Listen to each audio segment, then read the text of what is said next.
अगर अपनी आवाज उठाओगे तभी ये लोग लाइन में रहेंगे और इन्हें लाइन में रखना जरूरी है।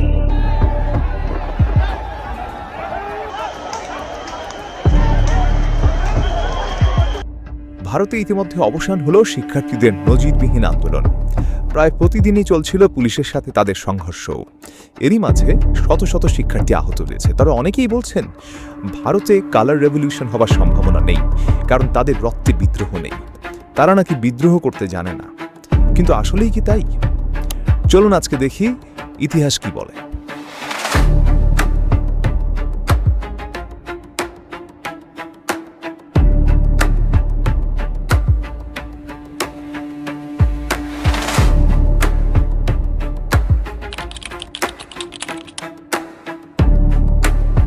প্রখ্যাত রাষ্ট্রবিজ্ঞানী টেডগার তার বিখ্যাত রিলেটিভ ডেপ্রিভেশনিং তত্ত্বে দেখিয়েছেন, মানুষ কেবল চরম দারিদ্র্য বা অভাবে থাকলে রাজপথে নেমে কাঠামো ভেঙে ফেলে না। ইতিহাসে সবসময় দারিদ্র্য ও বৈষম্য ছিল, সবসময় গণ অভ্যুত্থান হয়নি। আসলে বিপ্লবের আগুন তখনই জ্বলে ওঠে যখন সাধারণ মানুষের এক্সপেকটেশন এবং রিয়ালিটির মধ্যে এক অসহনীয় ও পর্বত প্রমাণ ব্যবধান তৈরি হয় এবং সেই ব্যবধান মেটানোর আর কোনো আইনি রাস্তা অবশিষ্ট থাকে না। তবে এক্ষেত্রে ভারতের চিত্র ভিন্ন। ভারতে কোটি কোটি মানুষের জীবনে তীব্র অর্থনৈতিক সংকট ও জীবন সংগ্রাম থাকলেও রাষ্ট্র নানা ধরনের সামাজিক নিরাপত্তা ও কল্যাণমুখী নীতি দিয়ে ক্ষোভকে একদম শেষ সীমায় পৌঁছাতে বাধা দেয়। টেডগারের দ্বিতীয় গুরুত্বপূর্ণ এলিমেন্ট হল বিপ্লব তখনই অবশ্যম্ভাবী হয়ে ওঠে যখন শান্তিপূর্ণ ক্ষমতা হস্তান্তরের পথ বন্ধ হয়ে যায়। বাংলাদেশেও হাসিনা সরকার নির্বাচনী ব্যবস্থা ধ্বংস করে ফেলেছিল। এর প্রথম ও প্রধান কারণ হল নির্বাচনী রাজনীতি।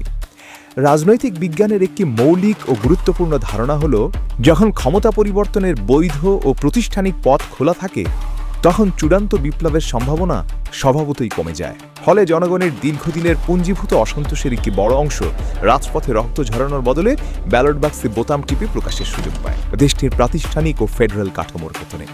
ভারত নিশ্চয়ই কোনো নিখুঁত ব্যবস্থা নয়, কিন্তু দেশটির আদালত, রাজ্য সরকারসমূহ, নির্বাচন ব্যবস্থা এবং শক্ত ফেডারেল কাঠামো এখনও তীব্র রাজনৈতিক চাপ সামলানোর ক্ষেত্রে বড় ভূমিকা পালন করে। বহু রাষ্ট্রবিজ্ঞানী মনে করেন ভারতের বিশাল বৈচিত্র্যকে ধরে রাখার পেছনে এই ফেডারেল ব্যবস্থার ভারসাম্যই সবচেয়ে বড় শক্তি।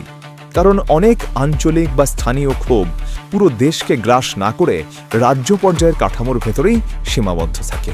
এছাড়া ভারতের ডেমোগ্রাফিক বৈচিত্র্য দেশটিকে বিপ্লব করার জন্য প্রতিকূল পরিবেশ সৃষ্টি করেছে। আলাদা ভাষা, ধর্ম, জাতপাত ও অঞ্চল সব মিলিয়ে ভারত এক জটিল সমাজ ব্যবস্থা। এই বৈচিত্র্য একদিকে যেমন গণতন্ত্রকে গতিশীল রাখে, অন্যদিকে এক নির্দিষ্ট ইস্যুতে পুরো দেশের বৈচিত্র্যময় জনগোষ্ঠীকে একই সময়ে একই পতাকার নিচে সংগঠিত করা অত্যন্ত কঠিন করে তোলে। তবে তাই বলে ভারতে যে একবারে এমন কিছু হয় না তা কিন্তু নয়। ভারতে বড় আন্দোলনের অভাব কখনো ছিল না।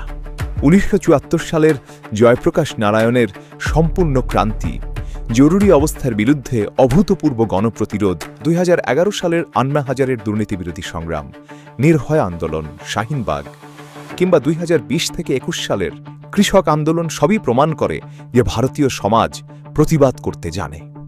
এমনকি অদম্য কৃষক আন্দোলনের তীব্র চাপের মুখে এসে কেন্দ্র সরকার বিতর্কিত 3টি কৃষি আইন প্রত্যাহার করতেও বাধ্য হয়েছিল। তাই শেষ কথা হলো, ভারতে কালার রেভলিউশন বা গণ অভ্যুত্থান না হওয়ার কারণ মানুষের রক্তে সাহসের অভাব নয়, বরং প্রাতিষ্ঠানিক নির্বাচনী পথ, শক্ত ফেডারেল কাঠামো, সামাজিক বৈচিত্র্য এবং প্রত্যাশা ও বাস্তবতার এই সূক্ষ্ম ভারসাম্য মিলে এমন একটি অনুঘটক তৈরি করেছে যেখানে আন্দোলন রাজপথে আছড়ে পড়ে ঠিকই, কিন্তু তা বিশাল সামাজিক বিপ্লবের বদলে যে রাজনৈতিক প্রতিযোগিতা ও প্রাতিষ্ঠানিক কাঠামোর ভেতরেই সীমিত হয়ে যায়। দর্শক, আজ এই পর্যন্তই। দেখা হবে পরের ভিডিওতে। আল্লাহ হাফেজ।